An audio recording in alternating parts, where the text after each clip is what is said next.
Hello and welcome. Today we are joined by the one, the only Sylvester Stallone to our program. We will be talking about his incredible work, including Rambo 3 and Rocky 4. Mr. Stallone, welcome to our program. Hey, thank you so much for having me talk today. Alright, let's start then.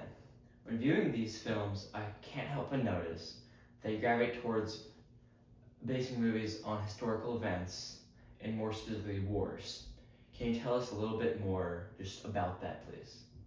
Well, wars just bring out the best in humanity as well as the worst, which creates the compelling and juxtaposing themes.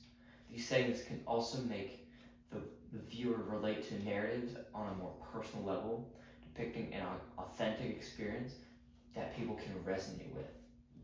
Diving into more detail on this topic, why would you specifically choose the setting of Rambo 3 to be the Soviet-Afghan War?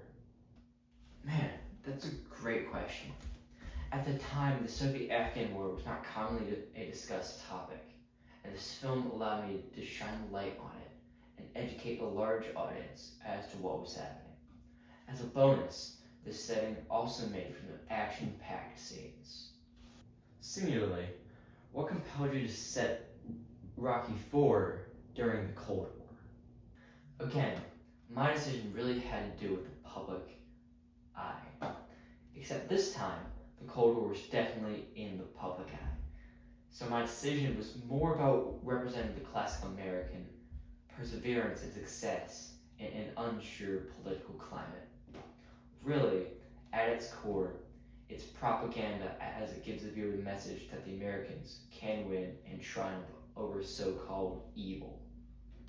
So another thing that really caught my attention was the quote that you put at the end of Rambo 3, which says, "This film was dedicated to the gallant people of Afghanistan." Why did you, include that? Well, I gotta give credit when credit is due. And in this case, I wanted to highlight the contributions and sacrifices made by the people of Afghanistan against the Soviet Union, and to make sure my viewers appreciate that too. That is a really meaningful addition to this movie. Very insightful. Shifting topics, as we have mentioned, Rocky 4 addresses the Cold War. How did you go about portraying Cold War dynamics? Were they accurate? We need to make the movie digestible to audiences. We very much stereotype the Cold War dynamics, for lack of a better term, and we personified the tensions against the two opposing boxers in that film. Do you think that the intentional patriotism and nationalism affected how you made this movie? That's not a factor, especially when you consider that one of the purposes of this movie was to boost the American morale. We're to portray America in a good light, but some of this patriotism in this movie was purely accidental, based on innate prejudices that we all have, being from the US and all of that. That's an interesting idea. Delving deeper into that, it could bring up the existential questions about groupthink and blind trust, but we'll keep that for later. Keeping on the topic of history, I'd really like to know your answer to a common question from your fans. Is Rambo 3 or Rocky 4 more historically accurate?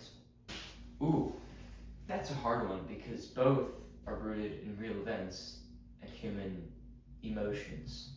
But overall, I think that Rambo 3 is more historically accurate and draws more from the real events, while Rocky has a wider and more generalized view of the time that it represents.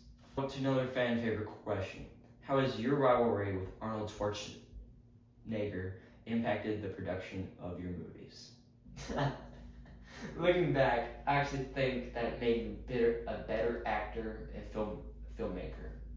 It made me push boundaries and led to bigger and bigger ideas and projects. Some succeeded, some failed, which was also a valuable lesson in itself. Wow, this interview has been really insightful. I am so glad we had you on. Well, Thank you so much for joining us today. Thank you. I had so much fun today. It was awesome.